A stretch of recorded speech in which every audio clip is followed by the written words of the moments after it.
Hope you're doing well this Good Saturday morning. before Christmas. Okay, I got to pull up my email here. So today we are going to talk about credit. That's one of the most important financial um, decisions you'll make. And right now, the way the financial landscape is, I don't think many people have a choice not to deal with credit. So it's part of your financial life, and it's going to be important how you navigate it, just like with taxes, like we talked about the last time, and making sure that you are on top of your game with that. So I'm trying to pull up my deck here.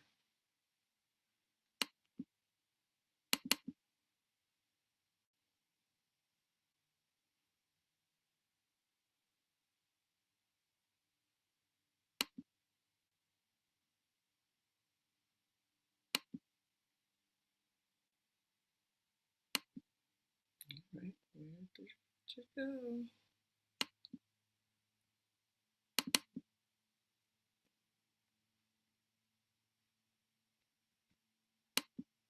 How's everybody doing today? Living life to the fullest till it's overflowing. Miss Sarah, I knew that about you. Okay. And it's overflowing, so it has reached everybody else. Good. I love it. We need that. Okay. I can't shrink that whole thing. Just this thing here. Pull that out of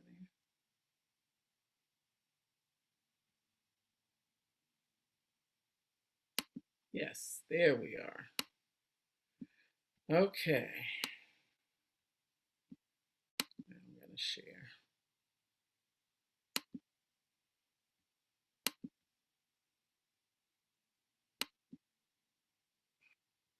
All right. Can everybody see that?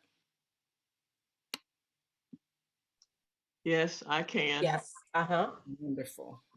Okay. So this is, I like things to be a little interactive so everybody can participate and stay engaged in the conversation.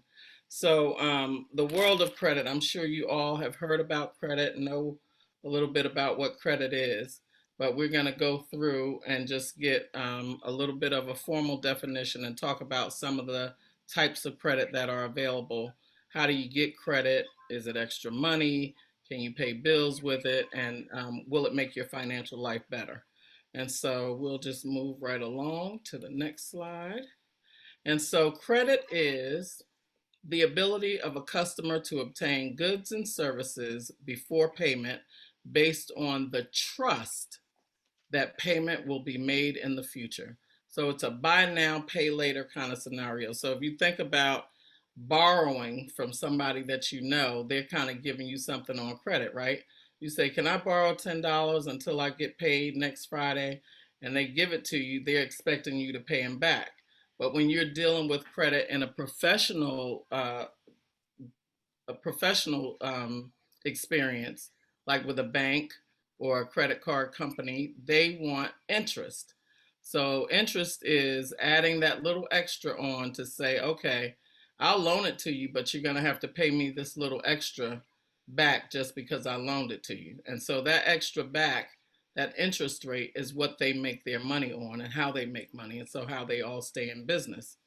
So some of the types of credit that you'll experience and deal with are credit cards such as MasterCard and Visa, and I'm sure you all know some more like American Express, Diners Club.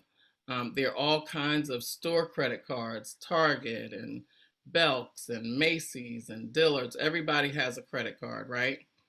Then there's something called secured loans. And so you can get a secured card.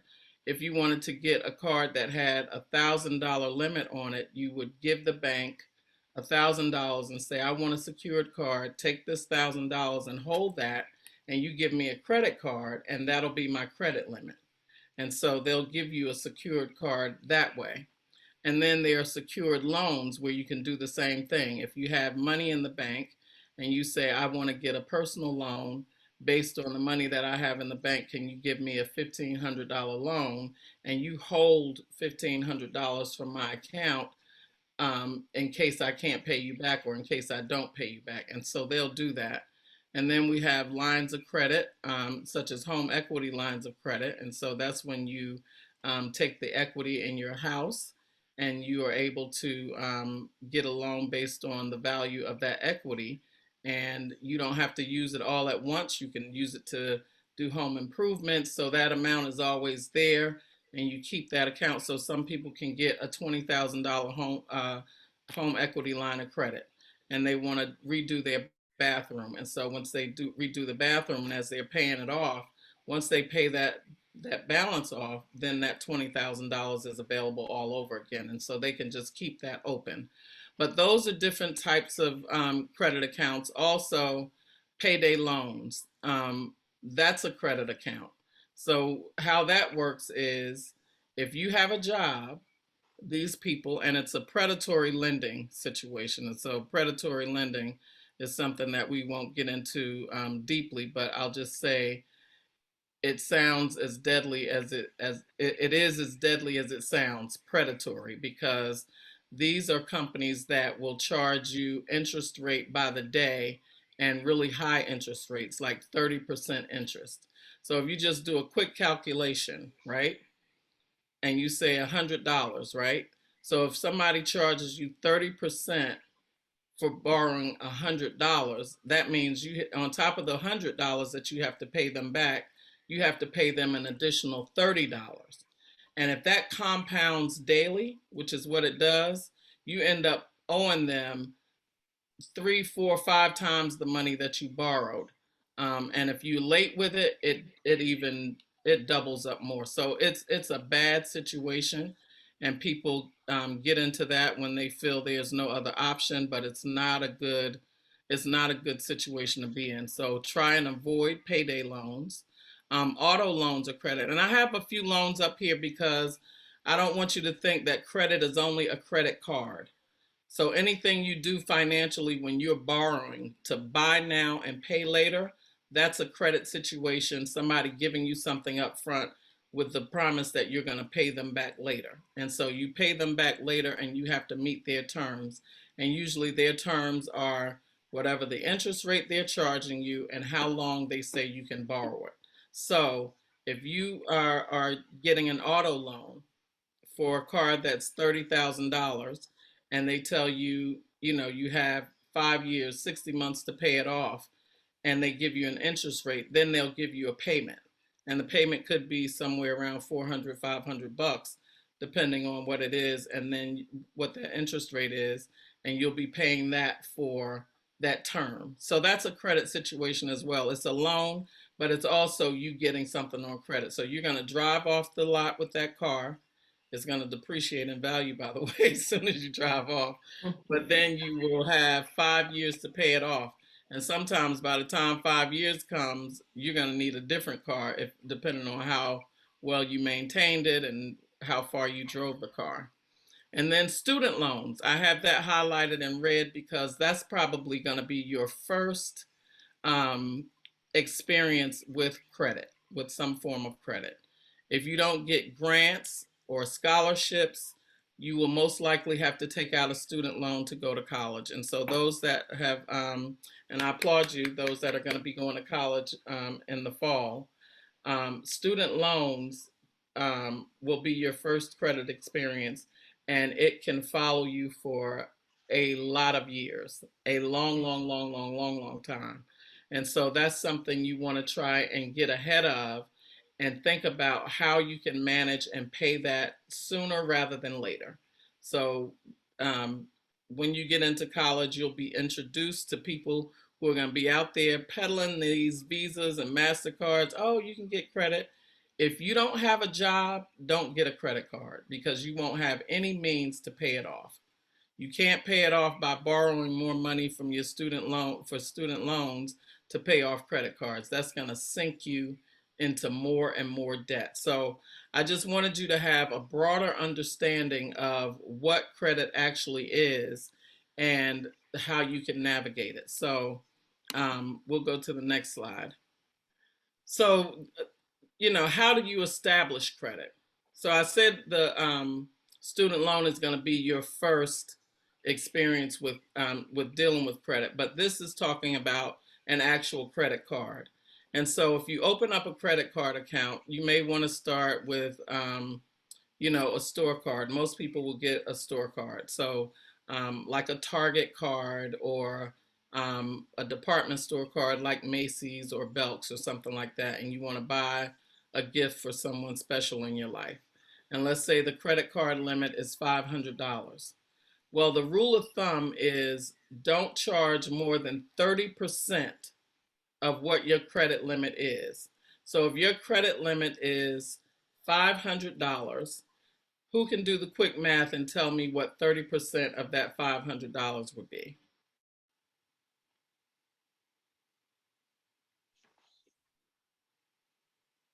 150. Yay!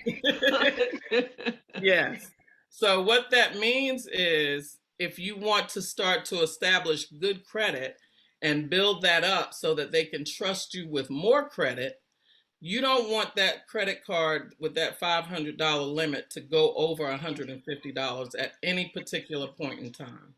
So if you get someone a gift and it's $100 plus the tax, that'll probably be the only thing you need to buy until you can pay that balance off. And if you can't afford to pay the balance off when the bill is due, try and pay it off as quickly as possible. Don't take those minimum payments because the minimum payment will have you paying that back in like 2 years, 2 to 3 years. They'll extend it out for you because they get more. Remember, I said interest? They get more money in interest from you the longer you take to pay them. So they don't care if you take the 2 or 3 years to pay the 100 and some dollars back because they'll continue to get money off of you because of that. But if you pay it off quickly, if you pay it off as soon as the bill comes, it's virtually no interest that you have to pay on that. And if you pay it before the bill even comes, as soon as it pops in there, then you won't be paying any interest at all. They don't typically like people to do that, but it's a good strategy if you're trying to keep your debt low and trying to make sure that you're not paying too much back in interest. Another way that you can get a card is if you become an authorized user on someone else's card. So this is a parent or grandparent or guardian who already has established credit and they want to help you establish credit and they can add you to their card as an authorized user. So that means if they have an account for $10,000, right? Who can do the quick math on that for 30%?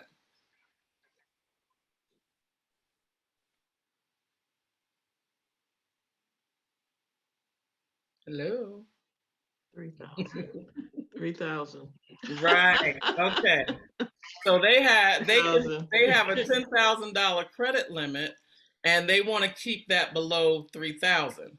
So now they add you on as an authorized user, and you kind of try to lose your mind going to buy stuff, and they get the bill, and now their limit is $4,000. What do you think is going to happen?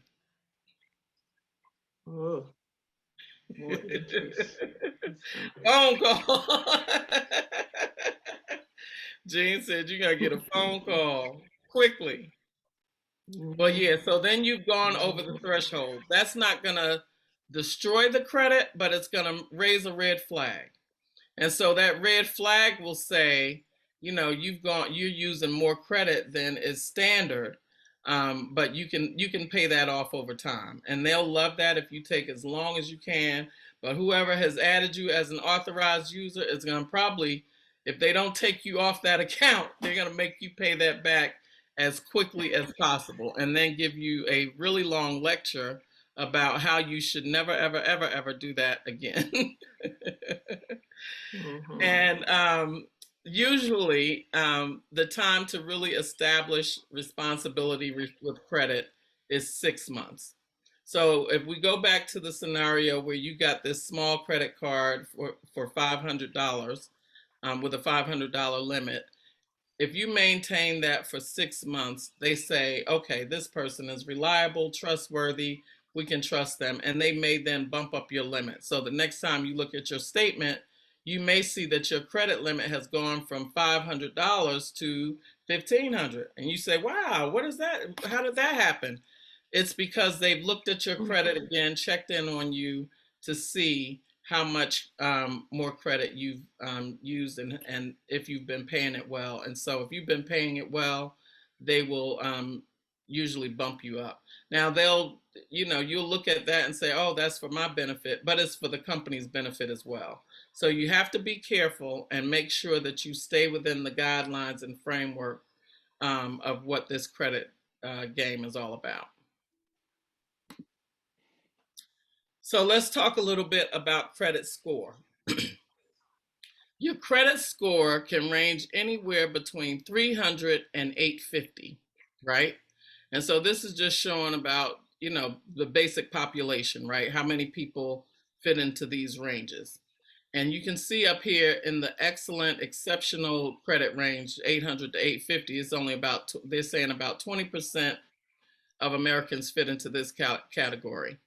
And then they're saying 66% overall have good credit. So that's these people here, these three buckets, right?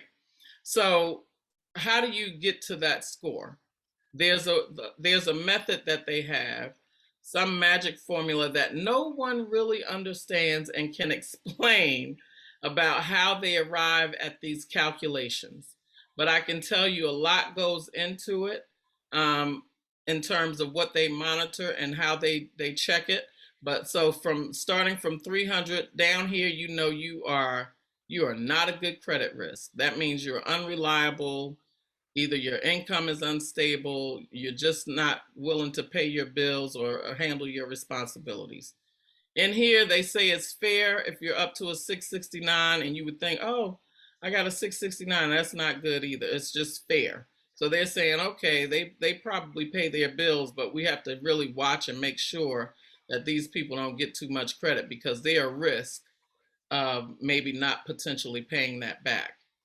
Over here between 670 and 639, they say, okay, these people here, and that's 21% of us, are in the good range. They pay their bills on time, they manage their credit well, they don't go over the 30% threshold, they're kind of managing it well and not, digging into a lot of the debt that they could expose themselves to.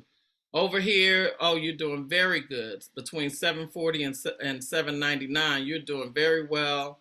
You're probably making a very good income. You're paying your bills on time. You have a variety of credit sources between loans and credit cards and home ownership. So you have a lot of assets that you're working with. So these people are really good credit risk. And that's all that means. All these scores tell you is what a company is willing to risk with you and how much they're willing to risk. And over here is exceptional. Oh, these people, we can roll out the red carpet for them. They pay their bills on time. They have the money. They have assets. They're good risk. We can loan them anything at any time.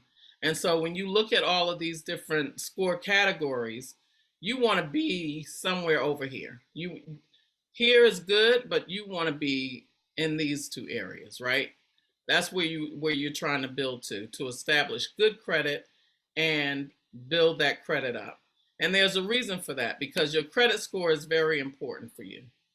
So now we'll look at some of the categories that they pay attention to determine what your credit score is going to be. So they say 35% of that is your payment history. So when we talked about the 6 months of paying your bills on time and looking at that, that's you establishing payment history. Then they say 30% is the amount you owe. So if 30% of the total score is how much you owe, that means you're trying to keep a good balance, keep that thing under the 30% so that you're not, and right here, this says less than 20%. So we'd have to recalculate those numbers. But general rule of thumb is 30%. I don't know anybody who really stays under the 20% unless they have massive credit limits like $100,000 or more. Um, but anyway, 30% of the amount that it goes toward the amount you owe. So any outstanding debt that you have. So that could be a mix of your car loan, your student loans, and credit cards, right? And then the length of your credit history. How long have you had credit? So if you've had credit for a year or less, then that 30% number, that's going to take your score down a little bit because you don't have enough history to really be able to say long term that they can trust you with a whole lot. So they're watching you, but they're looking at the length of your credit history to make sure that they can really trust you to get more credit. If you open up new credit cards, so if you get one credit card and you say, oh, well, let me go with it, because everywhere you go, they will be offering you credit. So you can go, especially during the holiday time. So now is a good example, and you'll see this as you go to the malls and whatnot when you're shopping. Every store wants to offer you a credit card. Somebody wants to offer you some little trinket. Just open up a credit card account. You can go to the Ulta Beauty store. You can go to Target. You can go to Walmart. Everybody wants to offer you a card. They'll give you a gift with the purchase. You'll get 25% off if you apply for a credit card. So everybody's trying to get you to open new credit. Well, if you keep opening up new credit, that's going to take down your score as well, because opening too much credit makes you seem like you're just trying to get all this credit, and if you don't have the income to support it, it's going to make it look like that person is just opening credit just to have credit cards. And so you don't want to have yourself exposed to that much credit. And then 10% is the credit type, so that's the credit mix. So when I talked about the loans and having the credit cards and the store cards, there's some cards. The store cards are called revolving cards, revolving charge accounts. So that means when you buy something from those stores, whatever you have on there, that account just continues to revolve. So you can spend up to that limit, but then you have to keep paying it off, and it stays there and it just revolves around. But you can get store cards, you can get credit cards like Visa and MasterCard, American Express, those kinds of cards. Those are real credit cards that you can use just about anywhere with any merchant. And so all of these five things, these five categories, make up the things that they put into this formula to determine what your credit score is. So back to what we saw before with your credit score, that's why you have that mix, because that will give you these particular scores. Any questions so far?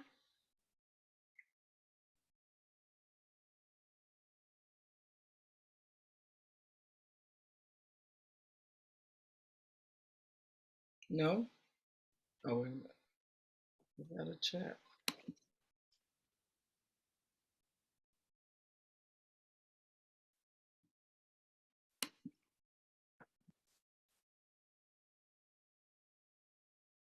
Nope, no questions. All right. Ms. Cookie, this is Maya. I would say, can you explain possibly derogatory marks for individuals who may not necessarily know on your credit and how long they stay there? Oh, perfect.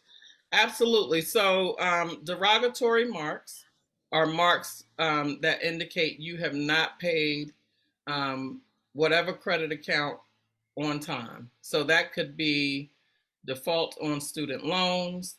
That could be not paying a medical bill, um, or not paying a credit card bill. And so those things will mark your credit negatively, and that has so when we go back to saying your payment history, if you're not paying your credit cards on time, or you're not paying whatever credit you have out there on time, that credit, that will take your credit down. That will diminish your ability to have credit. It will make your credit score go down, and the lower your credit score is, the worse off for you. So I'm going to show you a slide too about why it's important to have a higher credit score. because if you don't have a high credit score, this is some of the impact that you'll have. And so, and thanks for that question. Is that Mina? Maya. Yes, Maya. Okay. Maya. Okay. Thanks for that question, because so when we looked at the credit scores that are good, these people can get the best interest rates. As you can see, this person is getting a loan for a mortgage, and they're getting a 3.783. And this is a little dated because we're getting better rates than that now.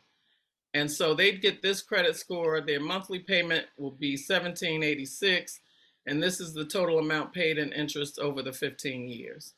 But if you look at somebody down here, and this, remember, we were in the fair credit range, their credit score is 5.36%. So you can see about 2.5 points higher, they're paying an extra $200 a month, but look at how much more interest they're paying over the life of that loan. And so your credit score determines how not only what your score is, but how much credit you can get and how good of an interest rate you can get when you do borrow. So that's going to be important in terms of loans and how you get loans for your car, for a house, for anything that you purchase, right? And so it's going to be important that you maintain a good credit score. And if you have delinquencies, if you can't pay for whatever reason, the best thing to do in that moment is to contact the credit agency, the lender. So if you contact your credit card company and let them know that you're in a financial bind and this is the way that I'm going to be able to pay this off, they can work with you and it'll do more to help you than harm you. But if you ignore them, continue to build up late fees, continue to ignore it and not pay it, it's going to work out worse for you and your credit score will continue to go down. They have 620 to 639. I don't even want to see what it would be if it's below 600 because it gets worse. So then we go back to putting you in that situation where those payday loans are going to come up for you, and you don't want to deal with payday loans because payday loans, as I mentioned earlier, are predatory lenders. They prey on people not having a good credit score to get good rates. And so you can't really deal with a bank if you don't have a good credit score. So dealing with a bank like SunTrust or Wells Fargo or Bank of America, these companies only deal with people who have really good credit scores because they don't want to take the risk of someone who has these derogatory things on it. You can have a financial judgment on your account for something that you didn't pay. Somebody took you to court because you didn't pay. Sometimes that could be child support. So you don't want to go down those kinds of roads. But if you have delinquencies on your account for medical bills or whatever, because now they used to didn't allow medical bills to be on your credit report or have any impact on your score, but that's changed in recent years where they can now, and you got to watch what you're signing when you go to the doctor. They can now share your information in terms of what you owe and why you owe it to a third party, a collection agent, and that collection agent can now come after you for that money. And so if they come after you and you don't pay it, collection agents are dogs about paying bills, and they will call you. They'll send you things in the mail. They'll call your job. They'll call your friends. If you put neighbors information on there or contact person, so they'll give you a list. So references. If you have your mom or dad down, or whoever your guardian is, or your friend, or your neighbor, or a teacher, whoever you trust to be a reference for you, they'll start calling these people. Oh, well, have you seen her? She needs to pay that bill, and they'll do that consistently until you pay the bill. And if you don't pay the bill, they'll keep attacking your credit report. And so you need to make sure that you are paying your bills, and most importantly, don't get yourself in situations that you can't handle on the front end, and then you don't have to worry about dealing with all of that. And Miss Cookie, Oh, I was going to say, to add to your point, I think it's also important not to allow other people to have use of their Social Security and use their credit, because that could also get them in a bad situation. Absolutely. That's a perfect point. So yeah, don't give people your personal information. Don't co-sign for people. Um, and now I try to tell parents this too. Don't co-sign for loans. Try and teach your child to be responsible with credit and managing their money in a way that it doesn't impact you or them. And so the sooner you can start doing that, the better. And if you co-sign for someone, make sure that they're able to pay it. And if they're not able to pay it, and if you're someone who has a person that stepped up to co-sign for you, stay in communication with that person. Just like you would stay in communication with a credit card company, you want to let that person know, hey, I was out sick and I didn't get paid, so I'm not going to be able to make my payment this month. Can you cover it for me, or can you, call the credit card company, or can you make sure, that this is covered until I can pay you back or something like that. Don't just leave it out there, because co-signing for people is a big deal. And if you co-sign for someone and they, renege on that, then that's going to be a bad situation for you because you have to pay it. Personal story, real quick. I have a friend who, got sick with COVID and now needs a lung transplant. Well, she had someone who co signed for a loan for her. And so now that person has to pay it because she's out on disability and has no income to pay it. And now they're going to attach that person's wages. They're going to go after them in court and make them pay it through their paycheck. So they'll garnish their paycheck and pay that loan off because my friend got sick and couldn't pay it herself. And she feels terrible because she can't do it and she wants to be able to pay it, but she doesn't have the income to do it. And so she's got to go on the lung transplant list and all of these things, but her friend is now stuck having to pay that through his paycheck. So you have to be really, really careful when you're dealing with credit. It's not something to take lightly. It can impact you for many, many years if you don't handle it wisely. So that was a great question. Thanks. Miss Brenda, you had a question? Hi, Miss Cookie. This is actually Miss Brenda's daughter. I Oh, wanted to piggyback off you and give another example that the students here may face probably sooner, or at some point in their college careers, I guess I should say, because it seems by about the time that you start to become a junior in college, senior in college, you start thinking about dormitory life is not what I really want to do. I want to be able to live off campus. I want my own place. So I want to roommate with someone, and making sure that making sure that you don't get yourself involved with someone on a leasing agreement that mhm. they're part of the bargain. Yes. And I say that because my daughter, wanted to move out and wanted to move in with these group of people. And Mhm. that was one of the conversations we had to have with her. How are they going to afford to pay their portion? What happens if they don't pay their portion? Who is that going to fall on? It affects. Mhm. Absolutely. Oh my goodness. So yeah, I'm gonna go all the way back for a second because it's all about this whole idea of trust, right? Whenever you're getting anything that's a buy now, pay later, or you're getting into a lease agreement or some sort of a loan, whenever you're dealing with a contract, these are contracts, right? If you're lending your name to any type of financial contract, you are responsible. And that's what I had to get across to my friend because she feels terrible.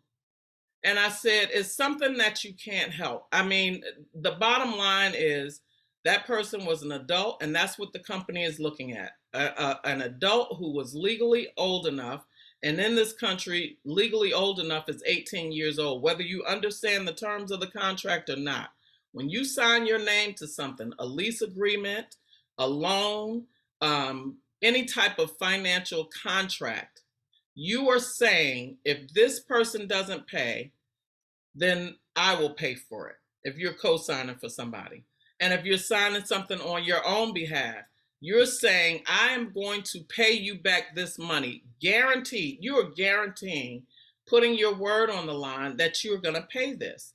And so it's not something that you get into lightly. It's not something that you say, oh, credit cards are not extra money. Loans are not extra money. It's a financial tool that you can use to help you along the way in your financial journey. Because your financial journey is here, it's going to be here for the rest of your life. As long as you are going to live among society and drive a car, live in a house or an apartment, buy groceries, do everything that we all do in society, you're going to need money. And so all the time, your cash won't be available in the moment.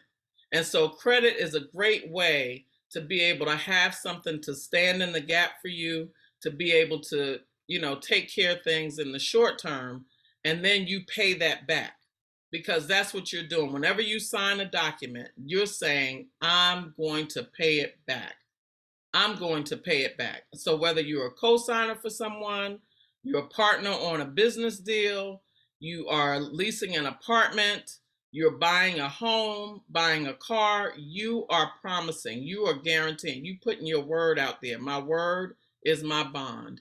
And I am telling you that I'm going to pay this back. And if you don't, it can have detrimental effects on your overall lifestyle, because now you've put yourself in a situation that you can't really manage.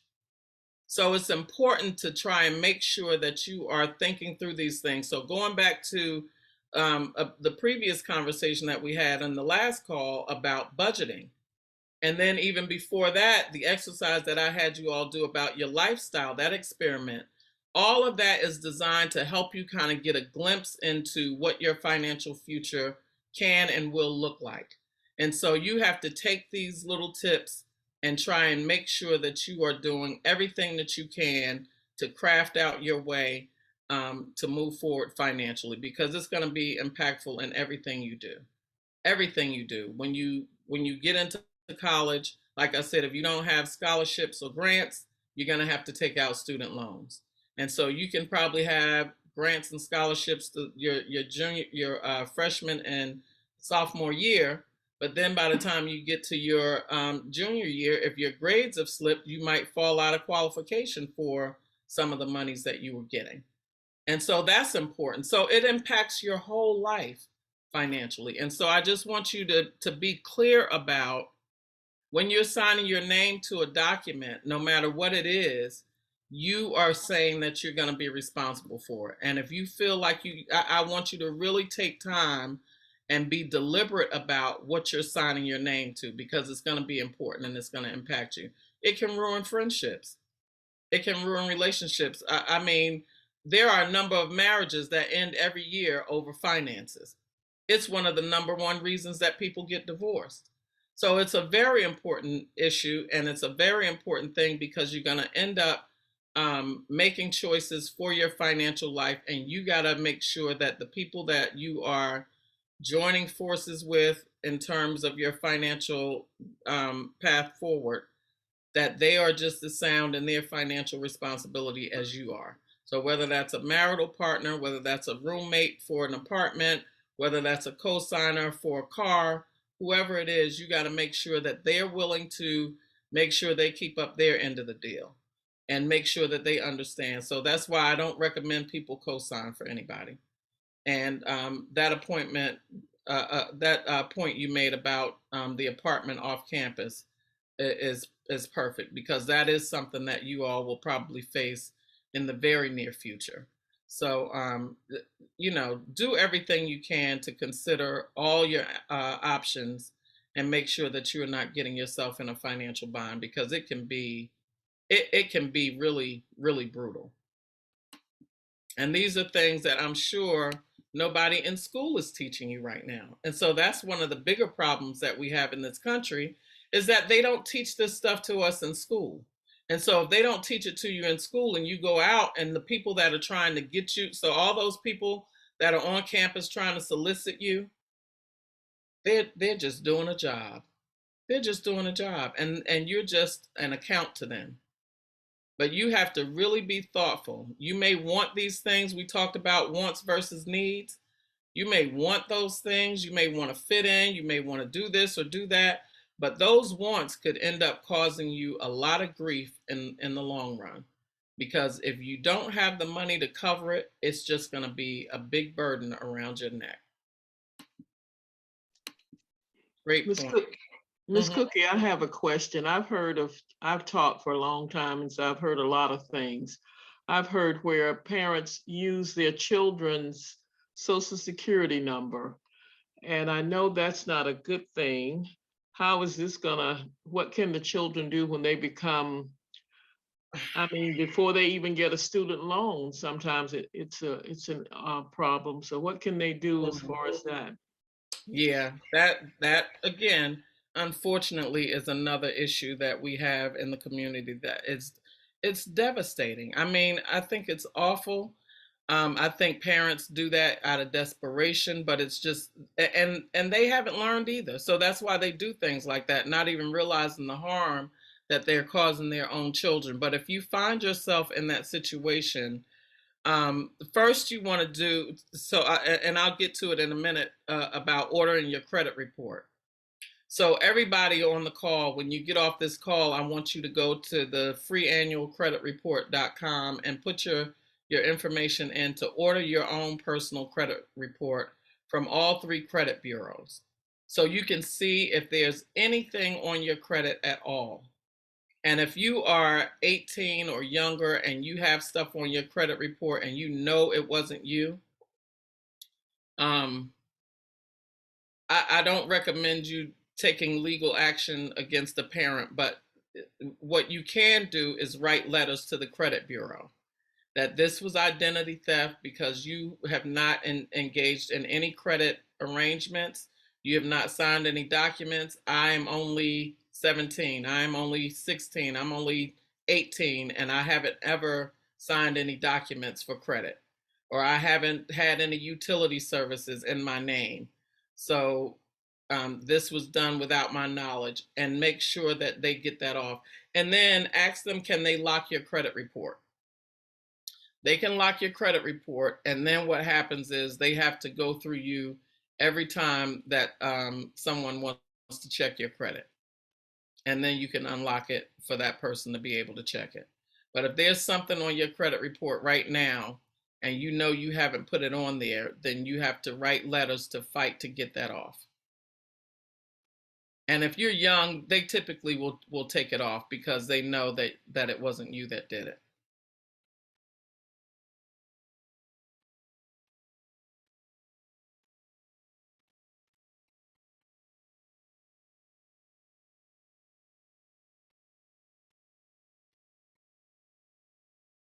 Any other questions?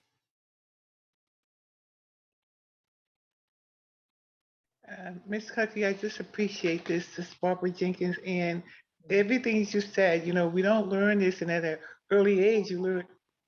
I thought the more credit you had, the better, and of course, over the years, got me in a lot of trouble. But if you had, this is such valuable learning. So for those that are just starting off, and I have situations where people want to get homes now, and their credit, they make the money, but their credit is bad, so Yeah. they're not going to get a loan, or even if they have, they're going to have extremely high rates, like you said. But many of Right. them will be able to get a loan. Yeah. So, Yeah. the Yeah, value. it's unfortunate.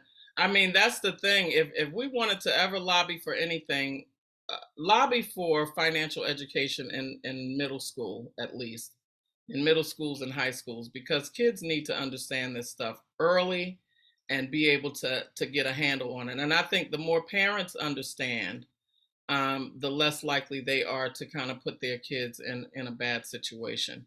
And so this slide that I have up now talks about the different generations, and I want to say the silent generation and the baby boomers, their scores are looking like that because they have the benefit of wisdom over time. Because they didn't necessarily learn it in school, but what they did learn were good values from their families.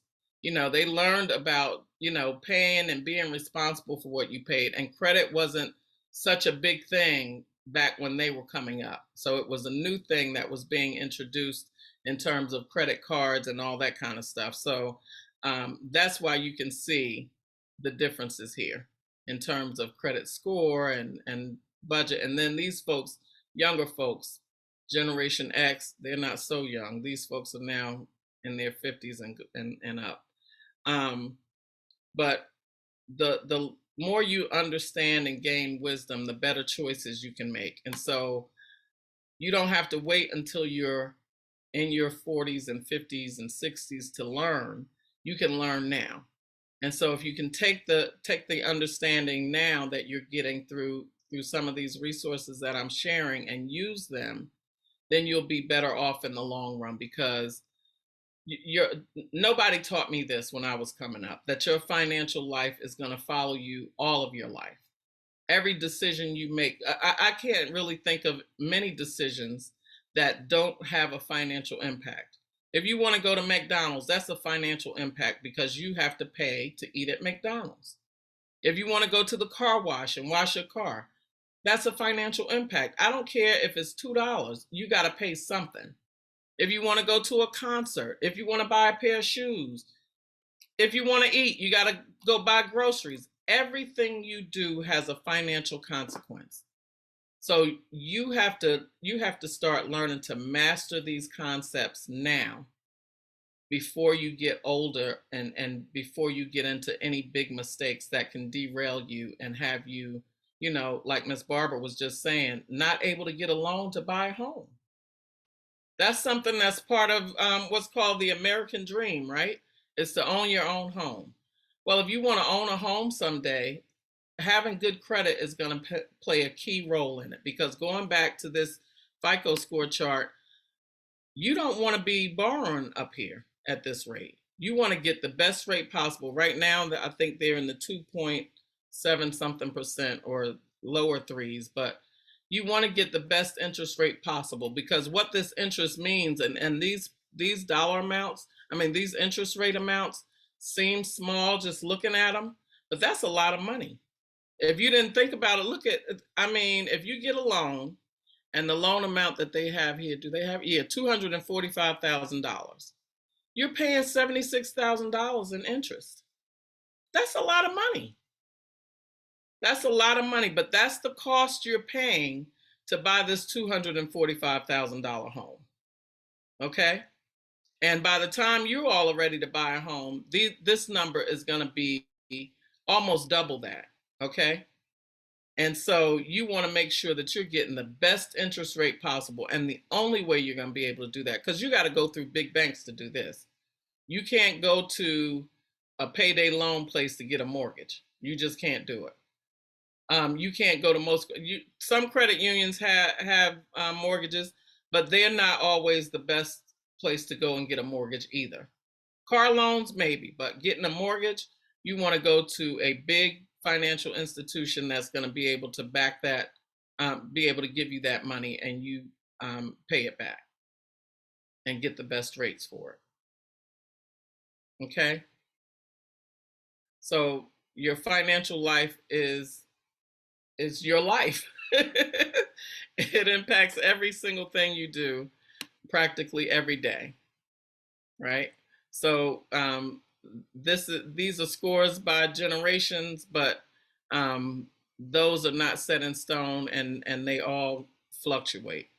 But yeah, getting that wisdom now is the point that I really wanted to make. You don't have to wait until you're older and do trial by fire. We all of us that are over 40 have done the trial by fire. We've had to learn the rough and hard way about dealing with credit and managing and getting loans and whatnot. Our community over the years has been taken advantage of greatly. With redlining, we weren't even able to get loans for homes back in the day. So a lot of things have happened over the years that have caused us not to be in good financial positions and be able to pass along what's called generational wealth. So other races have been able to benefit from passing down generational wealth from having a home ownership and having, monies in the bank where they've built savings over time and built wealth to be able to help their younger generations out. And unfortunately, not a lot of us have had that opportunity. So we've had to work hard and save and scramble for everything that we get and that we have. And so um, being able to take knowledge and do something better for your future and the children in your future and those children in their future is very important. So passing down generational wealth is something that should be on your radar as well. So not living for today. So that whole buy now concept, limit what you buy now. That's in your control. Limit how many things you want, right? Just because it's the latest and the greatest and it's the trend and every so and so has got it and I gotta have this bag and I gotta have these sneakers and I gotta, the new Jordans are out. I gotta go to this concert. Understand the concept that these people are making money off your money. So when you go and buy a ticket, when you buying a shoe, when you go into a restaurant, you're helping someone else build wealth. We do that all the time in our community. We help other races build wealth, and we are the biggest consumers on the planet.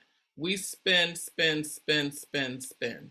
So it's important to save your money, use it wisely, build up good credit score, even if you're saving your money.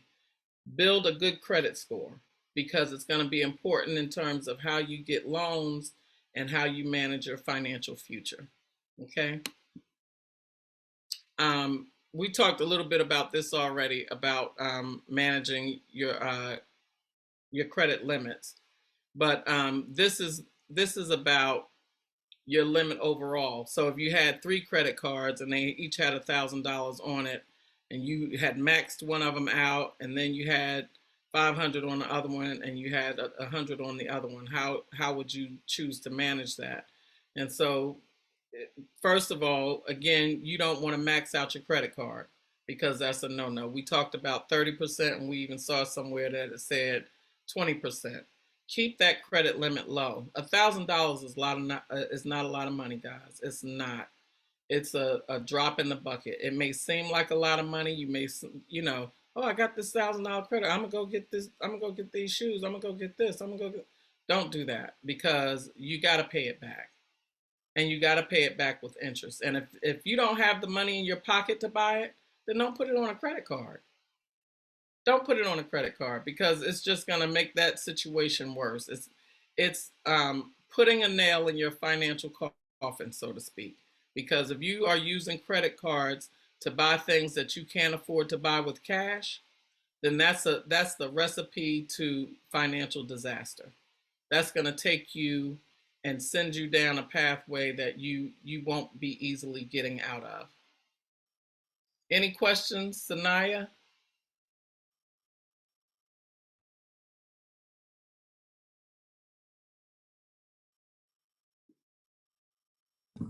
No. Okay. All right. Anybody else have any questions?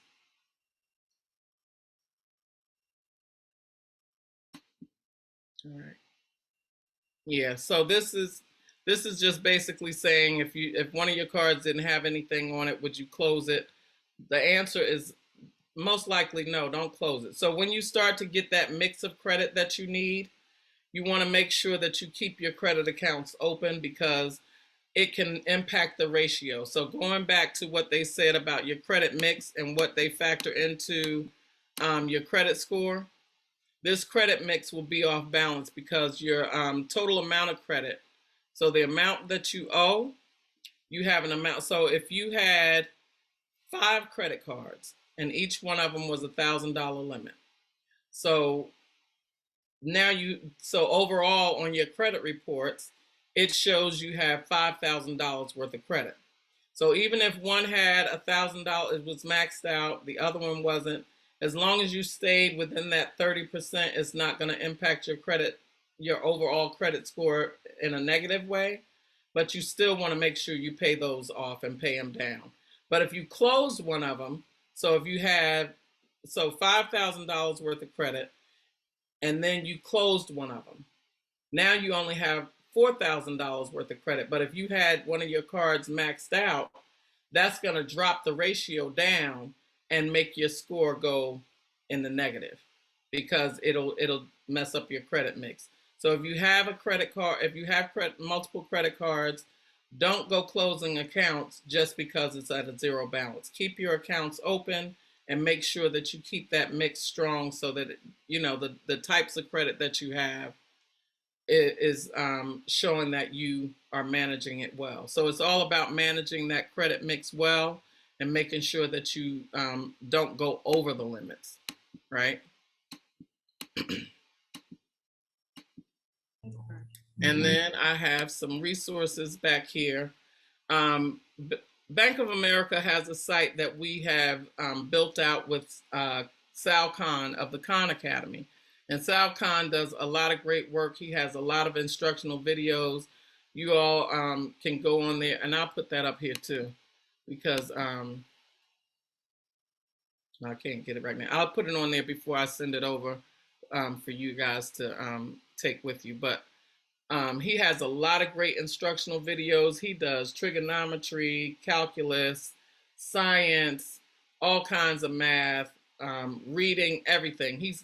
Khan Academy has a ton of instructional videos. They're simple, easy to go through, easy to understand, and they're a great resource.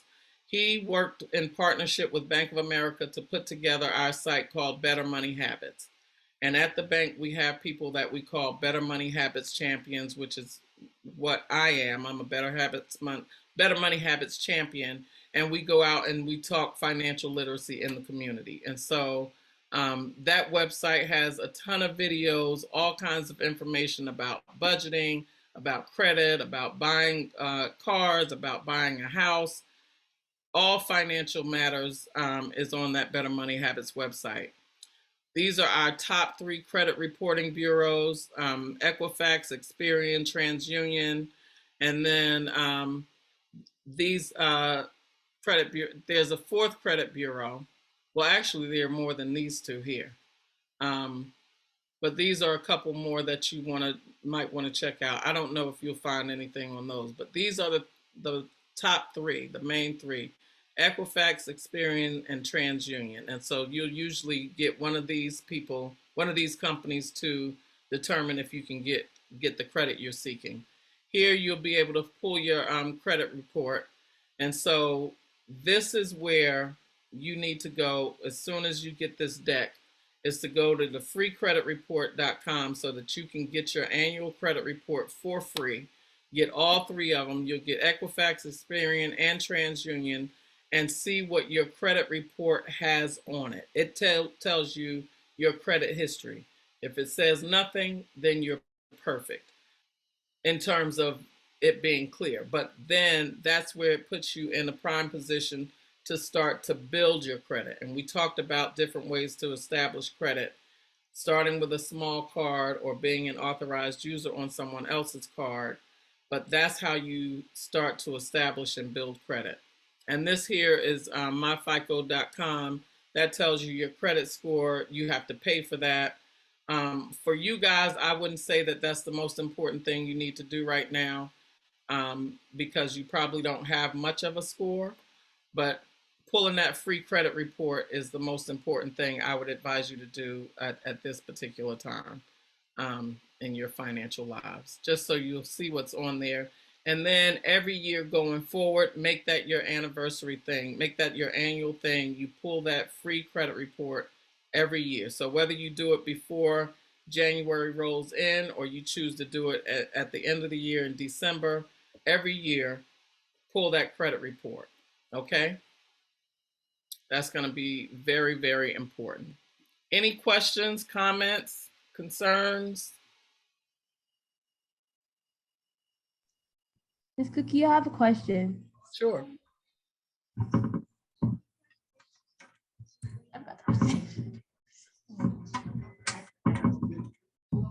I'm 16. So what would you recommend me to do to build my credit once I am 18? I'm sorry, say that one more time, sweetheart. I'm 16. So what would you recommend me to do so I can build my credit so for when I'm 18?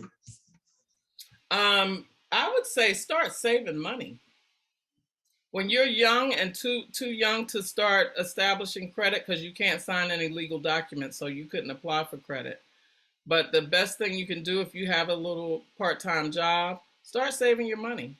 It's never too early to start building your financial future, and savings is the best way to do that for anybody. I think he wanted to know though, when he turns 18, if not mistaken, what can they do once they get 18 to build their credit? What's the ways that they can build it up? Because they Oh, won't have okay. any. So back to what I mentioned before to establish credit, start with a small card. Start with a small card. So it may have to be a secured card or some. Unfortunately, when you go to college, most of these credit card companies will give you a card. But once you get a credit card, again, go back to that rule of thumb that I mentioned earlier. Keep it under 30%. If you can keep it under 20%, that's good. So let's go back to the example. They'll give you a card. It's probably going to be about a $20,000 credit limit to start with, $25,000 when you're in college. Don't use that. Don't even go to the 30%. Keep it as low as you possibly can, and do something like something you have to do every month, like pay a cell phone bill. Charge your cell phone bill, put that on auto pay, let your credit card pay that every month, and you pay that credit card bill every month. And that will start to build your credit really fast, faster than you can imagine. But don't be sucked in by your credit power. Don't be sucked in by, the credit limit that you have. Because if you see more, you tend to want to buy more, especially around the holidays. Oh, I want to do this. Oh, I want to buy this person this. You're buying everybody gifts and everybody's your friend. But then when you have to pay that bill, you're the only one that's going to have to pay it because your name is on it. And so start small, and whatever credit limit you get, make sure you only charge on it what you can afford to pay on it.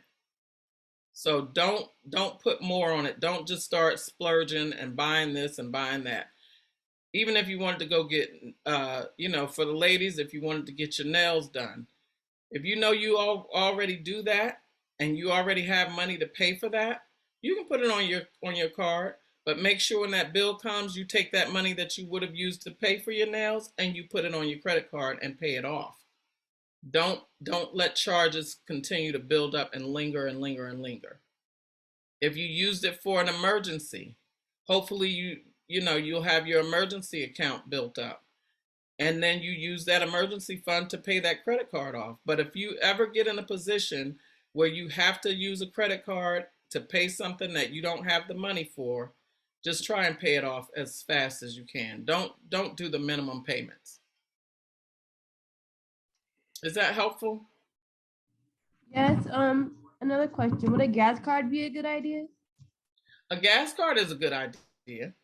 It's probably going to have a higher interest rate, but if you have a gas card and you use it for gas only, then you're gonna you have the money to pay the gas anyway. So that if you were gonna fill your car up with gas, you most likely have the cash already available for that.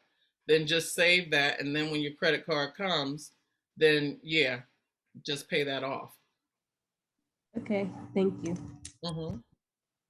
Ms. Cookie, you said $20,000. Did you mean they were going to give a student $20,000? They will give students anywhere between $5,000 and $25,000 on their Oh, first card.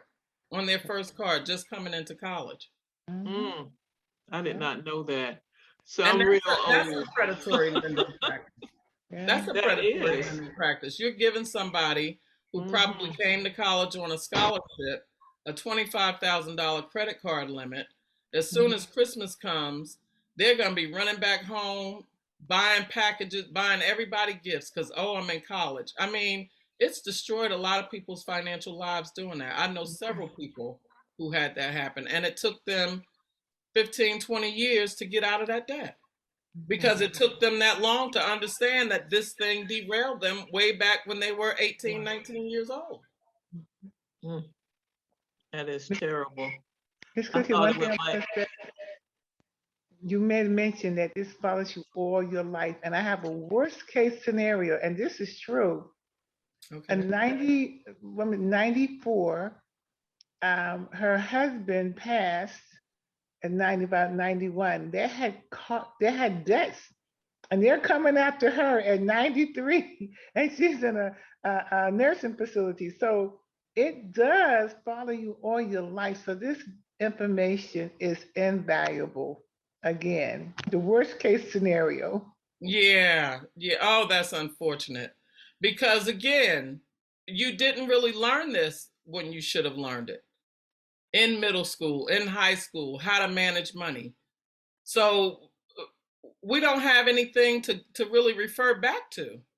And you sign these contracts not really understanding the fine print that's in there, and people will come after you for it. They will come, these companies don't care. They will come after you for what you've signed your name to and you owe. And so if you're married and your spouse has bad spending habits, or maybe even bought some things that were useful and just couldn't afford to pay it, fell ill, like my friend who she didn't know she was going to get COVID. She didn't know her lungs were going to be impacted the way that they've been. And now she needs a lung transplant and she can't work. So, I mean, the companies don't care about all that. They don't factor any of that in.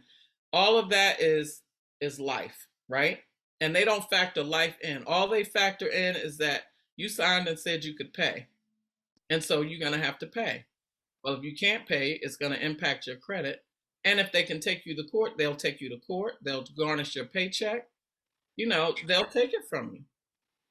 Miss Cookie, so I agree that I think it should be a part of your, at least your senior year, part of you exiting. You would have to, as part of the curriculum, you have to pass a financial literacy course, Mm-hmm. and that be required. So I don't know if there's anything of potential about writing the governor, but that is something that essentially will be helpful, because a lot of times they sign these student loans and get into that and don't understand the impact, and the cost to go to school is a lot more than what it was previously. Oh my.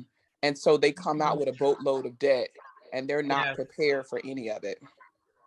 absolutely. And I mean, most of us, well, some of us saw that President Barack Obama and Michelle Obama, they had student loan debt when they were elected to the White House that they had to pay off. So, I mean, I don't even want to get into, I don't want to get on a soapbox about it, but yes, that is a great point. Lobbying the governor to try and do something about it is great. Understanding local politics is also part of your financial life. Yes, I it mean, is. Absolutely. I think, you know, people think that financial is just dollars and cents and buying and all that kind of stuff. It's not. It's so much broader. And the way this country is built on capitalism, it is mandatory that you understand what's going on around you. Understanding your politics. I mean, I don't want to be political. I'm not trying to go down that rabbit hole, but at the same time, you have to understand how politics relate to your finances. They wouldn't tell us our vote didn't count if it didn't. That's And they right. wouldn't be trying to block us from voting if it didn't matter. Correct. And the That feds that's have already said they're going to raise interest rates 3 times next year. So that's going to impact everybody's pocket. everybody. Yes, absolutely. Absolutely. So it's important. It's important to understand elected officials, what their motivation is. Look up as much as you can about their history, their track record, what they tend to do and not do. Um, it, it's a whole nother lesson, all in and of itself. It is. Civics and economics, but in terms of credit, the rule of thumb that I would use is, especially while you're young and your income is limited, the less credit you use, the better. Mm-hmm. The rest, least amount of credit you use, the better, because think about some of the bigger things you'll need a good credit score for: buying a house, buying a car, and some big ticket items, purchasing appliances and things like that when you get a home. You don't want to mess your credit up on sneakers and purses and concert tickets and just hanging out, just to feel like money is liberating you. It won't liberate you. That credit debt will not liberate you. It will imprison you. The Bible says you're a slave to the lender, and it is no lie. It is the truth. It is no lie. I mean, understanding your financial life is the most important thing you'll do. So, apart from the fact that they're not teaching it in school, you got the world in your hand. If you got a smartphone, get on that smartphone and start looking up everything you can about financial literacy, financial management, credit, investing. That's something that we didn't get into. And that's something that you need to understand early. Understand how to invest for the long term. Because if you're not even 20 yet and you start putting money into a good investment, by the time you get 40, 45, you'll be in a position to retire because you'll have millions in assets. But you have to understand how to get into that investment world and how to make sure that your money is working for you and not the other way around. Going to school and all that stuff, they're teaching us how to get out and how to get a good paying job. You want to figure out how to make your life the best life possible for you, how to maximize your lifestyle. And the only way to do that is to understand your finances from beginning to end. So start planning now for when you're going to retire. Because just like Miss Barbara brought up, somebody's spouse dying in their 90s and the credit card company's coming after them while they're in a nursing home with a very limited source of income, most likely. And the nursing home is probably taking all of that money. But they're going to harass this person at 90, in their 90s? That's ridiculous. So you don't have to be in that position. You don't have to put yourself there. Everything is in your control. Your financial life is your business. It's something that you have to take control of now. It's the most important thing you'll ever do in your life. So go to that Better Money Habits website, pull your credit report every year to just check it out and see what's on there. Manage your credit. If they give you a credit card, manage it wisely. Do not overspend. Do not overspend. Don't start putting a bunch of stuff on there. And look, go get a therapist, because a lot of times we spend because we are dealing with some mental health issue, some self-worth issue. Go get a therapist. Talk to somebody. Talk to a trusted adult that can help you navigate some of the things that are bothering you mentally. Because sometimes we spend from a mental and emotional perspective, and that will get us in a bigger hole than we can imagine. Buying things to impress other people, that's a mental issue. It's rampant in our community, okay? Trying to keep up with the Joneses, that's a mental issue, okay? Trying to buy somebody's love and affection, that's a mental health issue. So check that now. Don't let that go on in your 20s and your 30s, and then you realize you've created a financial disaster, and it's going to take you another 20 years to get out of it. By then, you'll have 2-3 kids. And what are you teaching them? You're so stressed out because of your money issues, you ain't even going to be able to pay attention to your kids to teach them anything. I'm sorry, I done got way up. Y'all. No, that's really good.